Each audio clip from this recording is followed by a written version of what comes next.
Listo, bueno, vamos a la parte de atrás. Entonces en la parte de atrás tenemos 3 imágenes, sí, que son como una ciudad en ruinas, una ciudad en rimas, en ruinas, pero en rimas, en ruinas, y se llama Geshur. Geshur. La ciudad se llama Geshur. Fue una ciudad hebrea en algún tiempo de la historia de los reyes, Geshur. ¿Y qué encontraron acá? Encontraron todo el centro de una ciudad, ¿cierto? Una ciudad hebrea, Geshur. Y encontraron como toda la calle central de una ciudad. A ambos lados encontramos como si fuera una especie de casas, es decir, esta parte que ustedes ven acá, esta sería la calle. Y donde se encuentra una mayor cantidad de piedras sería la casa. O sea, la calle era realmente muy angosta, como se pueden dar cuenta, porque hacen ciudades tan angostas. Realmente era por el invierno. Entre más grande fuera la ciudad en invierno, pues iba a haber mucho más frío. Entre más pequeña, se conservaba muchísimo más la temperatura. Y donde ustedes se dan cuenta que hay una bañera, si la ven por acá, que parece como una especie de bañera, como hecha en piedra. Sí, esto de acá. Esta zona de acá. Bueno, muchos de esos agujeros que ustedes se encuentran que son de mayor profundidad, los señalan que son lugares donde hacían la tevila, o sea, mikvés. Sí, lugares donde reunían agua para poderse después hacer un baño de tipo ritual, ¿sí? Entonces lo llaman así, baño ritual. Y esa ciudad es importante porque es la que mejor está conservada arqueológicamente hablando. Como les dije la vez pasada, Israel solamente controla una parte del terreno donde alguna vez habitaron los antiguos hebreos. Entonces, por lo tanto, hay un enorme pedazo el cual no lo encontramos, digamos, investigado ni explorado. Porque los musulmanes, pues, por supuesto que no van a dejar explorar, lógico. Entonces tenemos esto acá. ¿Qué más podemos ver ahí? Bueno, por lo general, cuando ustedes vean construcciones en cuadro o en rectángulo, ¿sí? Un cuadro o un rectángulo, eso puede tener dos orígenes. Ves que ir acá, cuadro, digo rectángulo o cuadro, ¿sí? Eso puede tener origen fenicio u origen hebreo. Es decir, cuando investigan, ¿cierto? Y desentierran ciudades o asentamientos, lo que sea, y empiezan a mirar más o menos cómo estaban puestas las piedras de los pilares. Cuando encuentran que las piedras de los pilares, que es lo que ustedes ven ahí, están en forma de rectángulo o de cuadro, eso fue de origen fenicio o de origen hebreo. ¿Cómo sabemos que este es origen hebreo y no de origen fenicio? Porque los fenicios nunca habitaron en Geshur, mientras que los hebreos sí. ¿Listo? Geshur. Luego pasamos a la imagen de abajo, la que parece un pedazo de vasija rota, ¿sí o no? Efectivamente es un pedazo de un trozo de como, parece una cerámica, pero no es cerámica, es barro cocido y que tiene como plasmado encima una menorá, ¿cierto? O lo que nosotros asociamos a una menorá. ¿De qué siglo es aproximadamente esa vasija? Aproximadamente del siglo IV antes del Mashiach, o sea, más o menos del año 3600. Puede ser una obra, entre el 3600 y el 3800. Y realmente tiene más de 7 brazos, como ustedes se dan cuenta. ¿Sí? Han encontrado bueno, la menorá, que es la de 7, ¿cierto? Sí. Han encontrado otra que es de 9, han encontrado algunas que es de 8 y otras que son de 10, ¿sí? Entonces, hasta ahora se sabe que las de 10 eran para lugares donde se reunían los sabios.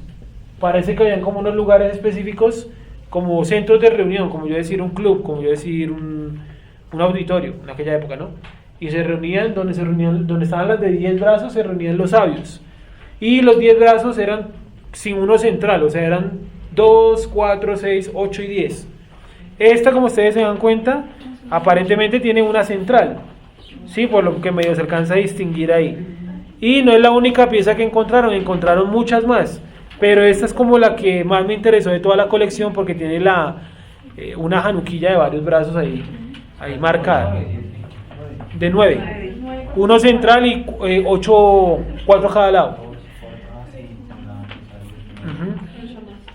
Ahora no, es un pedazo como una jarra, como si tuviera una jarra y lo había partido. ¿Listo? Sé que esos cuadros que aparecen por acá, los lados que son. Los de la ciudad nuevamente, ¿sí? A ver, no lo sé. Solamente leí como la descripción de las piedras y eso. Pero esto es No una- sabría exactamente qué será. O sea, la imagen satelital lo que va a hacer chiquito, pero va a ser un lugar. No, no es una imagen satelital, es una foto tomada desde un montículo. O sea, para ¿Pero no es ir tan a... grande? Para... Eso es solamente un pedazo de la ciudad. Ah, ok. Sí, o como la calle central, pues, o lo que denominan hoy calle central. Hay que habrá como unas 3, 4 casas. Sí, lo que pasa es que como está tomada en perspectiva uno la ve como pequeña, ¿no? Sí, sí, chiquis. Está tomada desde un montículo. ¿Por qué? Porque nadie va a tomar foto allá para no ir a pisar de pronto algún jarra, vasija, ¿sí?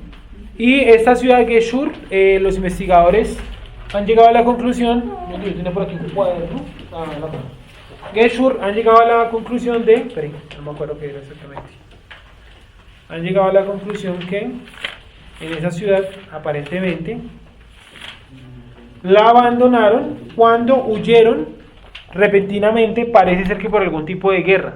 O sea, como que la gente salió corriendo del lugar por algo que pasó de un momento a otro. Unos dicen que puede ser una guerra y otros dicen que puede ser un terremoto que está en uno de los profetas.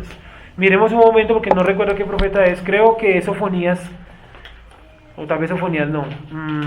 Ageo tal vez, donde dice la palabra terremoto, utiliza esa palabra, terremoto.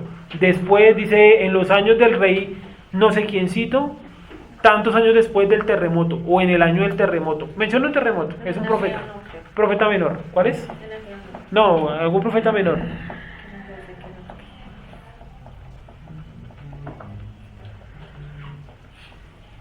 Terremoto. Solamente terremoto. Amos, ¿será? Creo que sí. ¿Cómo dicen?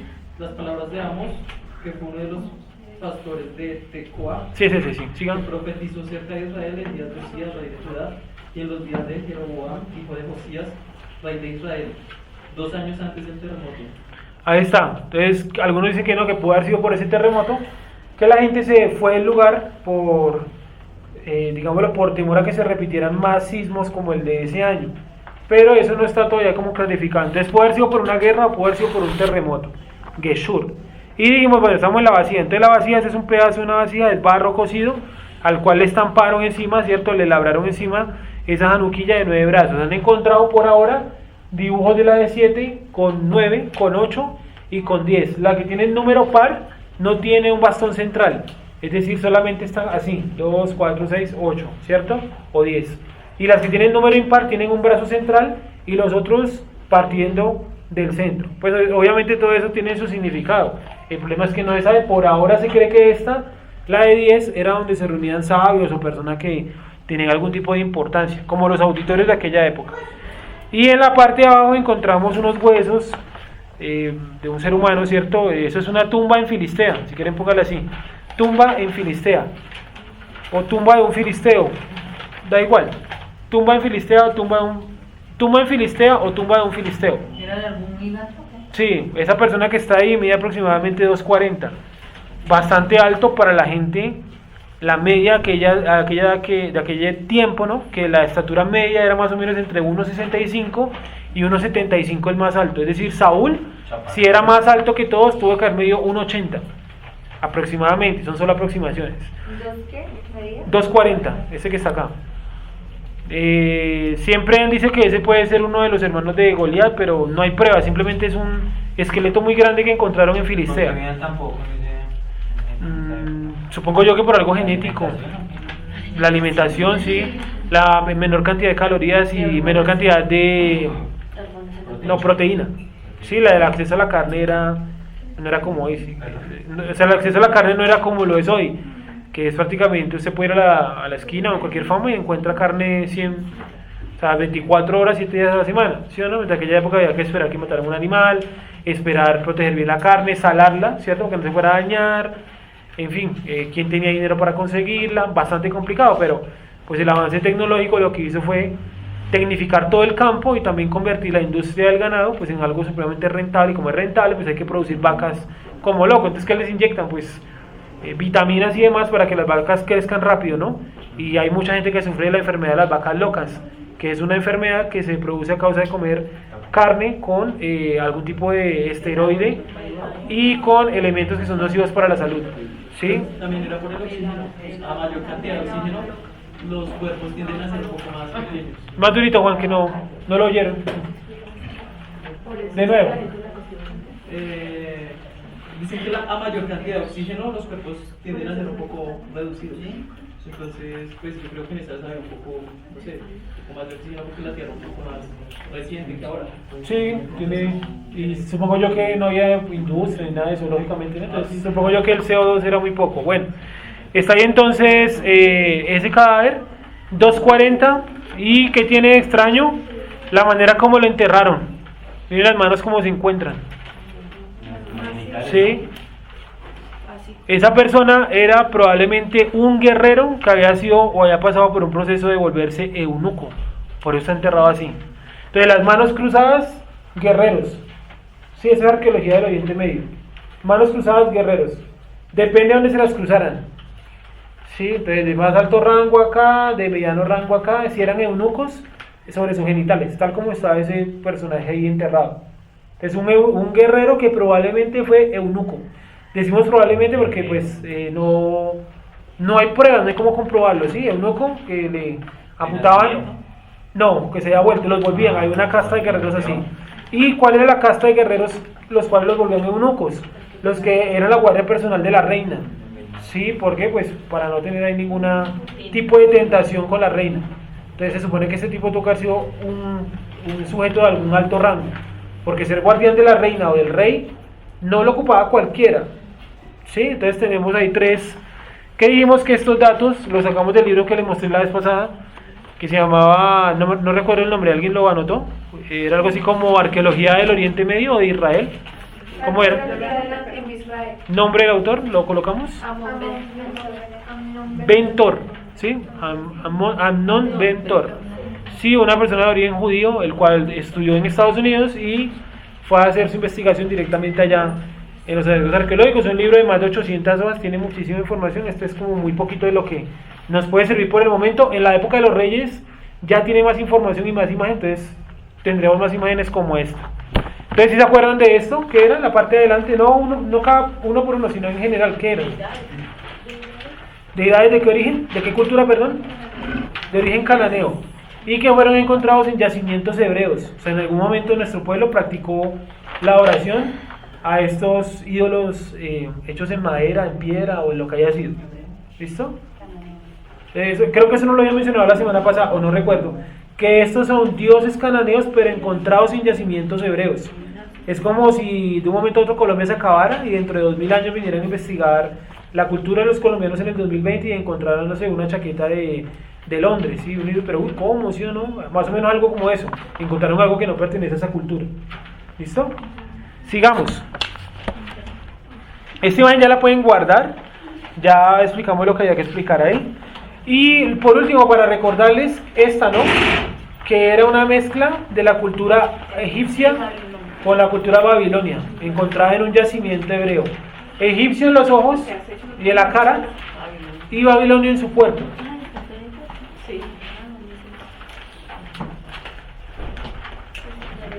Listo, ya lo pueden guardar, conserven esas hojitas, que esa información de pronto algún día es útil.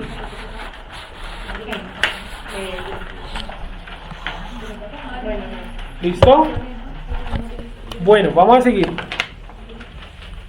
Bien, entonces, recordemos rápidamente, ubiquémonos nuevamente. Les dijimos que, ¿cuántas ciudades conquistó Josué? ¿30 y cuántas? 32, ¿cierto? 32. Y los nombres ya los colocamos. Voy a leerlo rápidamente. Gilgal, Gilgal no, disculpen. Jericó, Jai, Bet-El, Jerusalén, Hebrón, Jarmut, Laquis, Eglón, Geser, Debir, Heder, Orma, Arad, Libna, Adulán, Maceda, Tapúa, Efer, Afec, Sarón, Madón, Hazor, Sinrón, Merón, Aksaf, Taanak, Megiddo, Sedes, Jorneam, Dor, Goim y finalmente Tirsa. ¿Sí? Entonces este mapa ya también lo podemos ir por ahí archivando. Por ahora pues no lo vamos a utilizar más, por ahora, de pronto en la época de los jueces, de pronto hacemos otro. Entonces, ubiquémonos en qué año estábamos. 2578. Vamos a leer el último capítulo de Josué, la muerte de Josué. Josué capítulo creo que es el 24, creo. O el último, 22, 24, no sé. Josué 24, el último, donde dice la muerte de Josué. Josué 24, 29. ¿Listo? Después de estas cosas murió Josué, hijo de Nun, siervo de Hashem, siendo de 110 años, y le sepultaron en su heredad en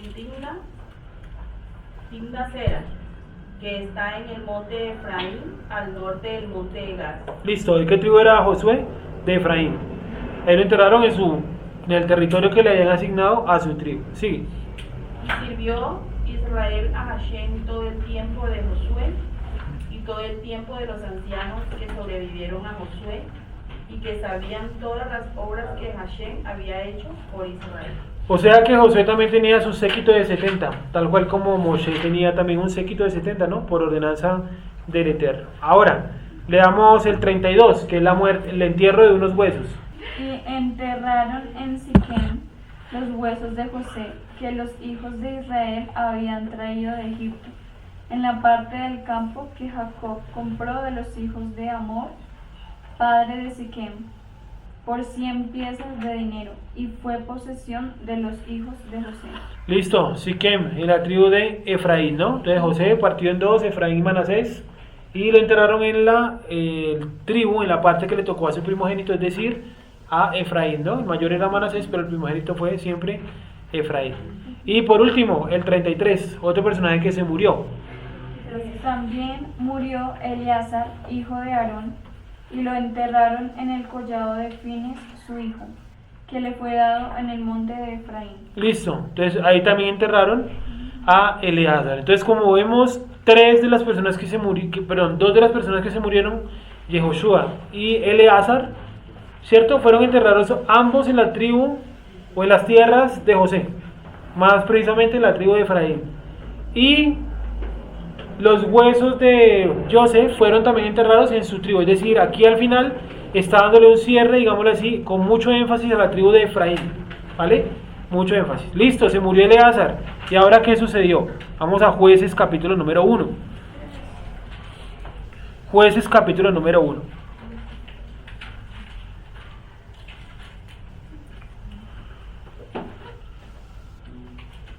Aconteció después de la muerte de Josué que los hijos de Israel consultaron a Hashem diciendo: ¿Quién de nosotros subirá primero a pelear contra los cananeos?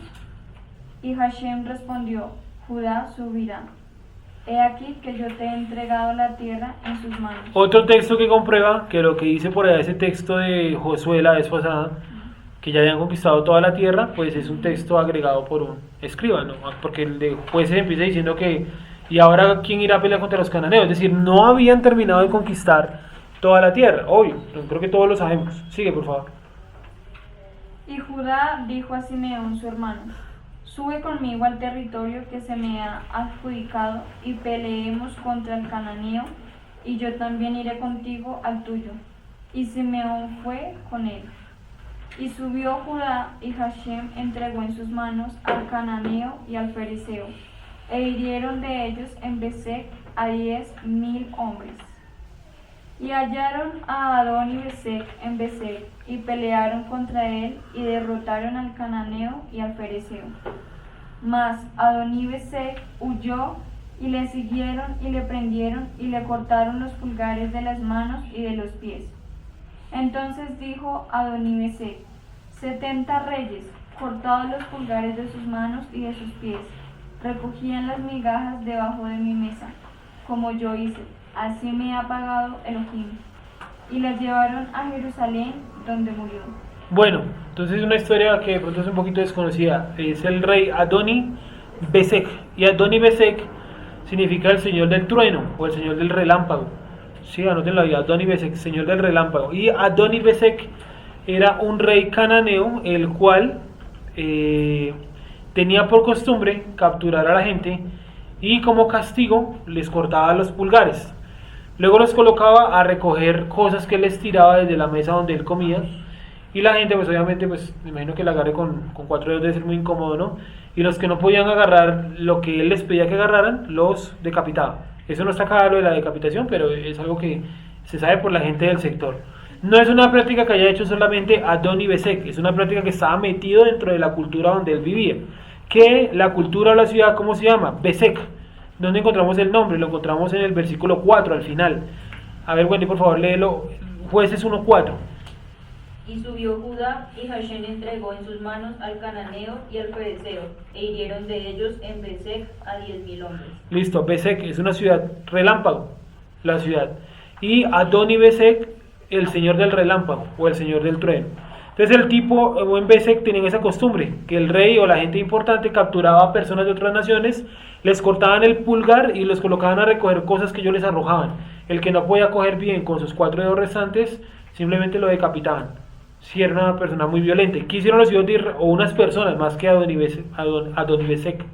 ¿Qué hicieron los israelitas con ellos? Con él, pues, en el 7. Perdón, en el 6. Leámoslo ahí. ¿Eso qué versión es, Nicolás? Reina Valera. ¿60? Sí.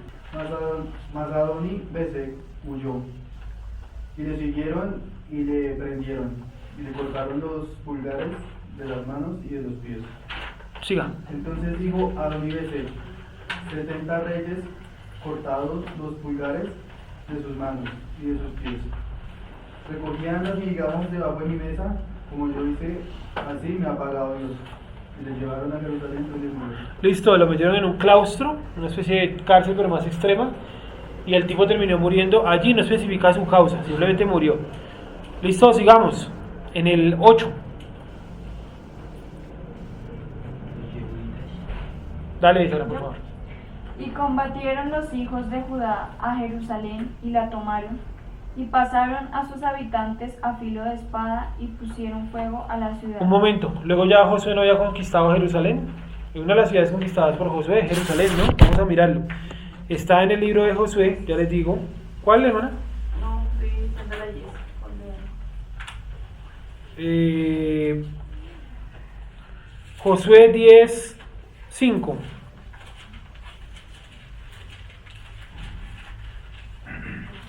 Entonces vamos pues no era el tema de Jerusalén, pero salió por ahí.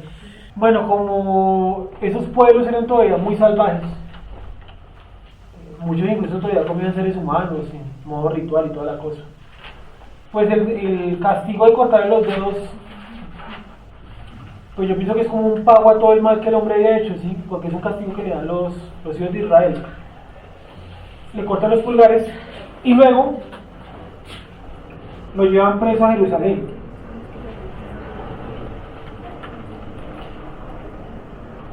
Listo, bueno, le vamos a leer Josué 10, del 1 en adelante. Ahora le cortaron los dedos de los pulgares también de los pies, ¿cierto? ¿Dice ahí? ¿Qué implica eso? Que le corten lo de los pies. Ellos tenían de costumbre cortar solamente los de las manos. Pues por lo menos lo que se sabe arqueológicamente, ¿no? Tampoco dice que le haya cortado los dedos. El equilibrio, sí, dificulta mucho. Pero el problema está, o radica, ¿cómo se llama ese?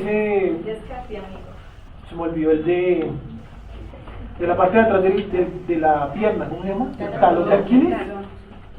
Sí, bueno, esa parte se sobrecarga si usted está mal ubicado. Entonces, por ejemplo, la gente que practica ballet, usted me dice que ellos dan unos saltos y que caen sobre las puntas de sus dedos. Esa caída constante va debilitando la parte de atrás de la pierna y ellas pueden estar muy propensas a romperse el talón de Aquiles. Y saben que esa es una lesión prácticamente que no tiene una recuperación 100%, ¿no? Josué 10. Del 1 al 6 creo que es. Pues ya les digo. Sí, Josué 10. Del 1 al 6. Léelo, Wendy, por favor. Cuando Adonisedec, rey de Jerusalén, oyó que Josué había tomado a Jai y que la había asolado como había hecho a Jericó y a su rey, así hizo a Jai y a su rey, y que los moradores de Gabaón habían hecho paz con los israelitas y que estaban entre ellos. Tuvo gran temor porque Gabaón era una gran ciudad, como una de las ciudades reales, y mayor que Jai, y todos sus hombres eran fuertes, por lo cual Adonisedec, rey de Jerusalén, envió a Johan, rey de Hebrón, a Pirean, rey de Jarmut, a Jafía, rey de Laquis, y a Debir, rey de Eglón, diciendo: Subid a mí y ayudadme, y combatamos a Gabaón, porque ha hecho paz con Josué y con los hijos de Israel.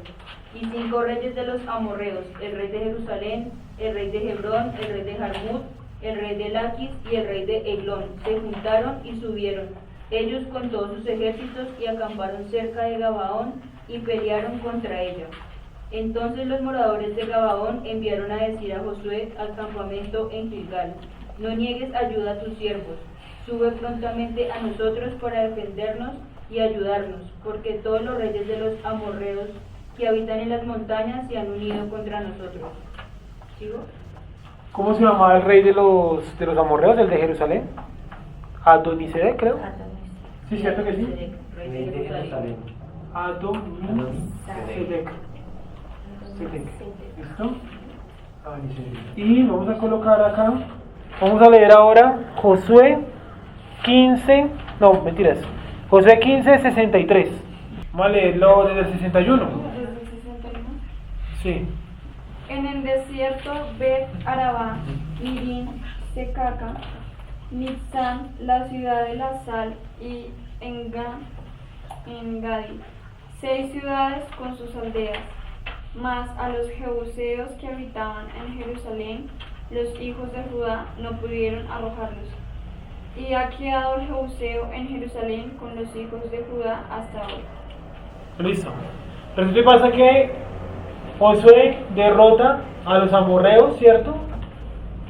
Con el rey Adonisedec. O sea, Adonisedec, el rey de los jebuseos, lo derrota. Luego, unos años después, ya no están los amorreos por ahí. Están ahora unos tipos llamados los jebuseos. Entonces, en la época de los amorreos, Jerusalén tomó ese nombre, probablemente Salem o Salem. ¿Por qué se cree que probablemente? Porque hay unos textos egipcios que se refieren a Jerusalén, no como Jerusalén, sino como Salem. Y los hebreos no le han colocado ese nombre nunca a la ciudad, o sea, siempre ha sido Jerusalén. Entonces hay que mirar quién fueron los habitantes anteriores. Entonces dicen, no, los amorreos probablemente, escriban en su cuaderno tal cual, probablemente, lo llamaban Salem. Después de que los israelitas derrotaron a los amorreos, vino otro pueblo llamado los jebuseos. Y los jebuseos, como dice el texto que nos leyó Sara, no se dejaron sacar de los hijos de Judá. ¿Sí me hice entender? No se dejaron sacar. Y dice que permanecieron en Jerusalén hasta el día de hoy. Pero hasta el día de hoy se refiere al día cuando fue escrito el libro de Josué. ¿Sí? No al día de hoy, 2020. ¿Sí? ¿Listo? Y tercero, vamos a leer entonces, ahora sí, el de jueces. ¿Cuál es el de jueces que estábamos leyendo? ¿El 1 qué? 3. Léelo, por favor.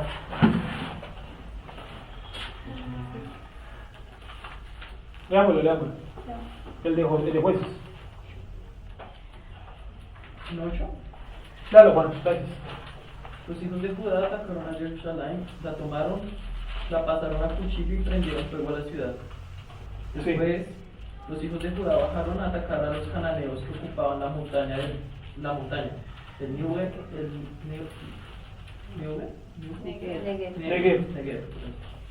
Negev y la tierra baja. Luego Judá marchó contra los cananeos que habitaban en Hebrón. El monte Hebrón era antes Kirjit Arba. Y derrotó a Sasai y a Ahimani. Salsai, ¿no? Sasai, dice Sesai. Pues vemos la serie. Y Ahimani. ¿Listo? Bueno, derrota. Ya, gracias. ¿Eso qué texto era, Juan? ¿O eso es qué? El de qué dice Del 8 al 10. Del 8 al 10. Pues es 1 del 8 al 10. Listo. Entonces miren cómo va cambiando la ciudad de Jerusalén. Entonces, para que no se van a confundir, porque alguien se puede decir, pero ¿cuántas veces conquistaron los hebreos Jerusalén? El texto se contradice y da datos históricos inexactos. No, este es el orden correcto, el orden cronológico, ¿vale? Primero, los habitantes originales, los primarios de ahí cuando llegaron los israelitas, eran los amorreos. Antes de los amorreos, es decir, antes de Josué 10, del 1 al 6, se cree, pero es solamente una creencia muy vana, muy vaga. Se cree que ese lugar estaba habitado por Eber creo que el otro es Lamec y me falta uno ahí, no me acuerdo si es Pelec o Serug, que son personas que aparecen por ahí en la cronología de Abraham. ¿Se acuerdan que uno de los miércoles dijimos que esos antepasados de Abraham vieron a Abraham y duraron vivos hasta 200 años después de Abraham? Entonces que probablemente el hogar de ellos fue acá, en la llamada Jerusalén. Entonces vinieron los amorreos y los amorreos llamaban a la ciudad Salem. Luego, después de los amorreos, vinieron los jebuseos, porque los amorreos fueron derrotados ¿por quién? Por Josué. ¿En dónde?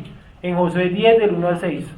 Después de eso pasó un tiempo, no recuerdo en este año, no lo tengo cuánto tiempo pasó un tiempo, y vinieron los jebuseos, y le colocaron a la ciudad la fortaleza de los jebuseos. Listo.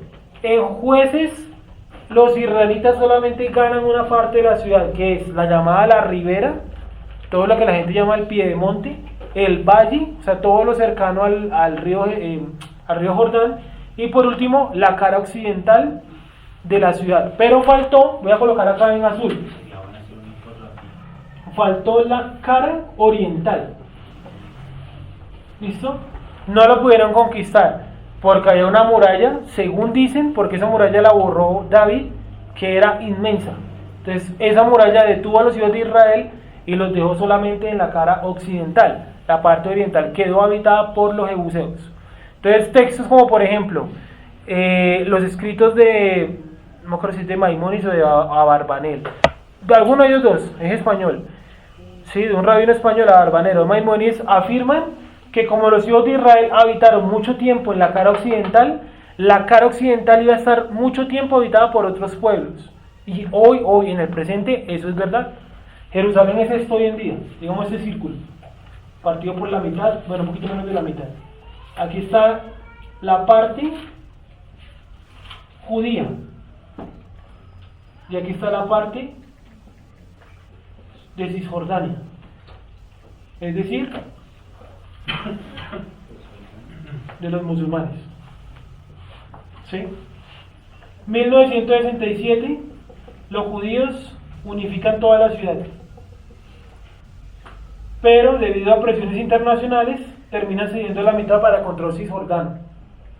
Sí, porque Israel ganó una guerra, la guerra de los 6 días, y gana la guerra de los 6 días en 1967, conquistan toda la ciudad, la unifican. La ONU viene y dice no, porque tenemos un problema ahí con los musulmanes, ¿cierto? Entonces los judíos deciden entregar la mitad de la ciudad.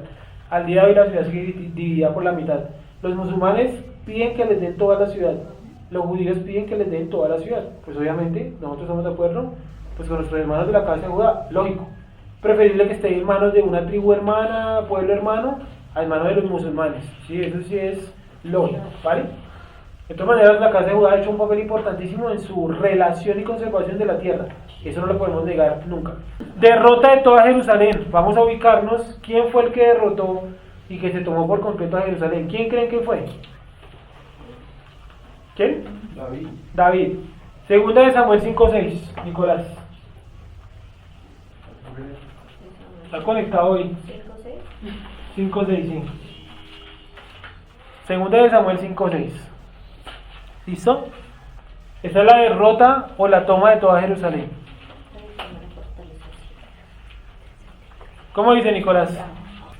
Entonces marchó el rey con sus hombres a Jerusalén contra los jebuseos que moraban en aquella tierra, los cuales hablaron a David diciendo: tú no entrarás acá, pues aún los ciegos y los cojos te echarán, queriendo decir: David no puede entrar acá. Pero David tomó la fortaleza de Sión, la cual estaba en la ciudad de David. Y dijo a David aquel día: todo el que hiera a los jebuseos suba por el canal y hiera a los cojos y ciegos aborrecidos con el alma de David. Por esto se dijo: ciego ni cojo no entrará en la casa. Y David moró en la fortaleza y le puso por nombre la ciudad de David, y edificó alrededor desde Milo hacia adentro. Y David iba adelantando y engrandeciéndose, Sí. Y Hashem, Dios de los ejércitos, estaba con él. Bien, gracias. Vamos a leer, por favor, Sara, solamente el versículo 6, solamente el 6. Entonces marchó el rey con sus hombres a Jerusalén contra los jebuseos que moraban en aquella tierra, los cuales hablaron a David diciendo: Tú no entrarás acá, pues aún los ciegos y los cojos te echarán, queriendo decir: David no puede entrar acá. Listo. Entonces, el que finalmente derrota a los jebuseos es nada más y nada menos que David. Y él habita en esa muralla que les cuento que existía, y le cambia el nombre de Fortaleza de Sión a Fortaleza de David, o la ciudad de David. ¿Listo? Entonces, cuando ustedes ven en la Biblia que dice, por ejemplo, ay, la ciudad de David, mira cómo ha quedado la ciudad de David, no siempre hace referencia a Jerusalén, a veces hace referencia solamente al castillo donde él vivía, haciendo referencia a cómo los reyes de Judá se pervirtieron detrás de cosas que no tenían que hacer. Repito eso, creo que eso es como importante, y es, cuando ustedes lean en la Biblia la casa de David, la ciudad de David, pero la ciudad de David no siempre hace referencia a Jerusalén, a veces hace referencia a el estado o al gobierno que él montó, a su familia. Y cuando dice, mira que aquí han pecado y han transgredido, está haciendo referencia a que sus descendientes de Roboam para allá se permitieron, ¿sí o no?, con dioses y demás cosas. Ahora vamos a buscar un versículo para terminar esa parte, y es donde dice, no lo encuentro, yo ahora estoy buscando el campo de los jebuseos, donde dice que David compró. Búsquelo por favor. David compró el campo o la heredad de los jebuseos, algo así. A ver si por aquí lo encuentro. Ah, no. Segunda de Samuel 24:24.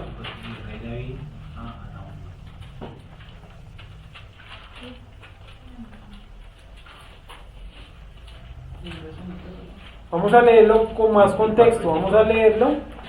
Segunda de Samuel 24.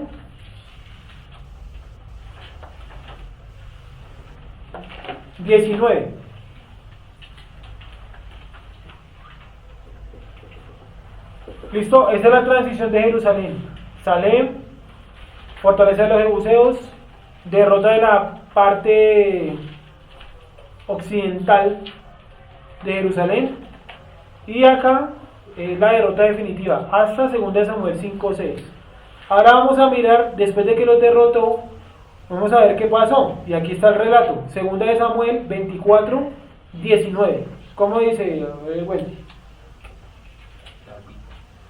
Subió David conforme al dicho de Gad, según había mandado Hashem. Gad, un profeta, ¿no? Sí. Y Arauna miró y vio al rey y a sus siervos que venían hacia él. Saliendo entonces Arauna se inclinó delante del rey, rostro a tierra.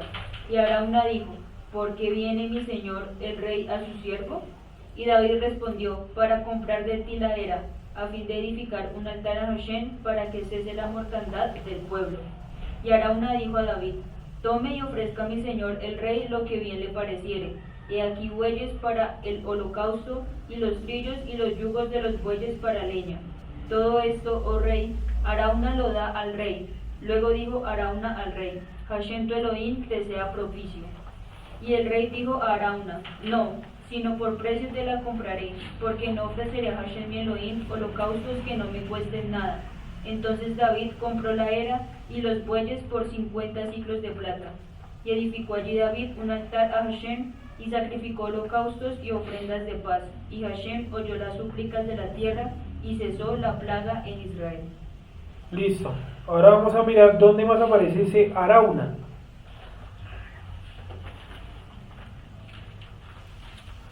No, solamente lo encontramos ahí.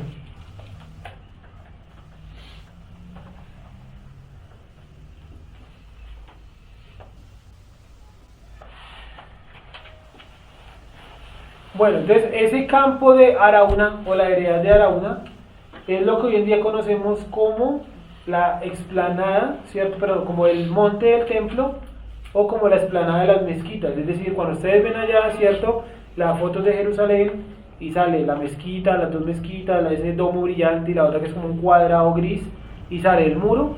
Todo eso era conocido antes como la heredad de Arauna. No sabemos de dónde iba, pero ahí estaba ubicado la heredad de Arauna.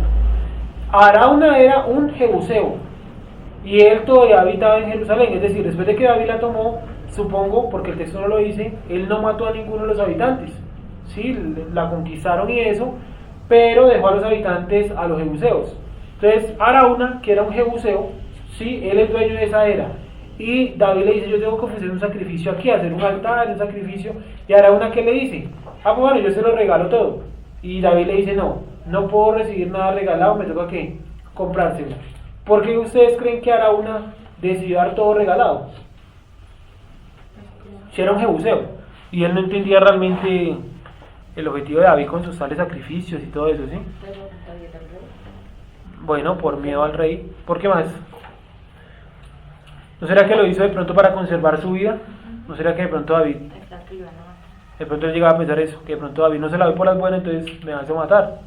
Pero David no iba con esa intención, David siempre fue con la intención de comprársela. Entonces David compró ese campo, la era o la heredad de Arauna, un jebuseo. ¿Listo? Bueno. Y aquí está, entonces esto, coloquémoslo de... ¿Cómo era el otro? ¿Segunda de Samuel qué? No, el otro. ¿24 qué? ¿24, 24?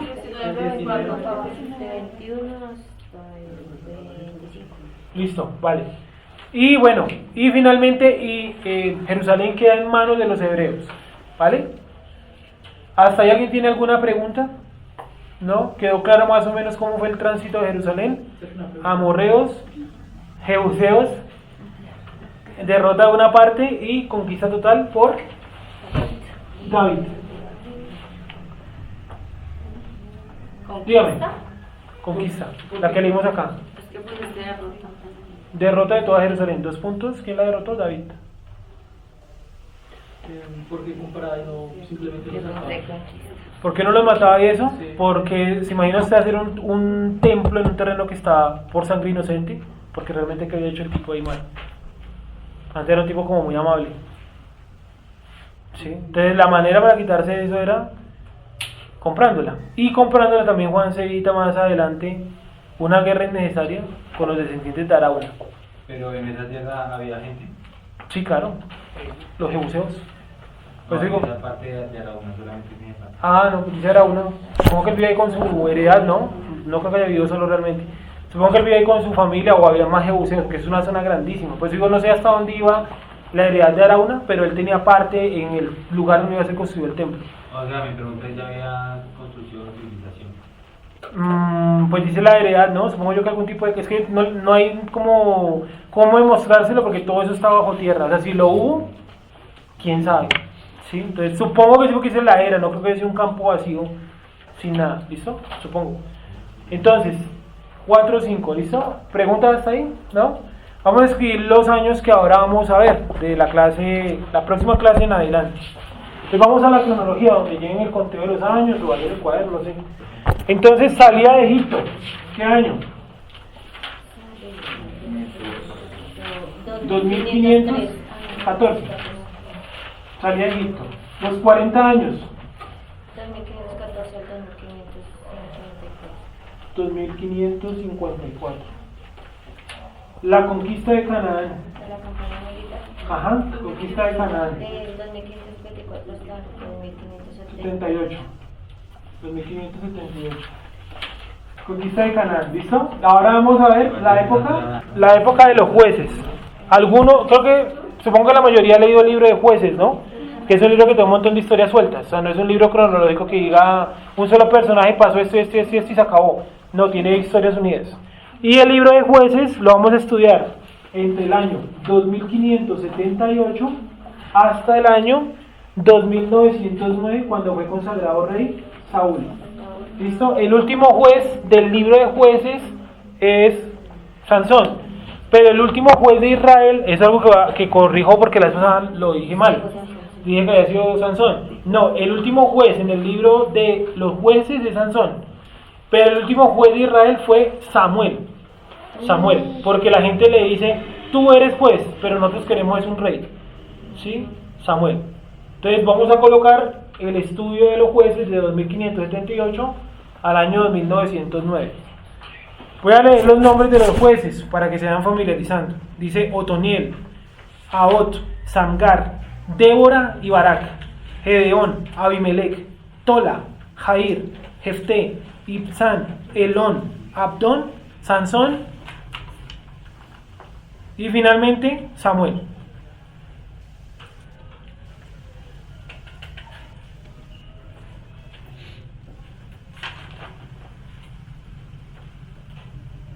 ¿Listo? ¿De qué tribu eran los jueces? Los reyes eran de Judá, ¿no? Los sacerdotes de Leví. ¿Y los jueces? De varias tribus. Sansón era de Dan, por ejemplo. Gedeón era de Manasés. Por ejemplo, Débora era de Neftalí. Hay otro de Benjamín, de Zabulón. Hay de todo un poco ahí. ¿Listo? Bien, ahora sí. ¿Preguntas o dudas hasta ahí? ¿No? ¿Todo claro?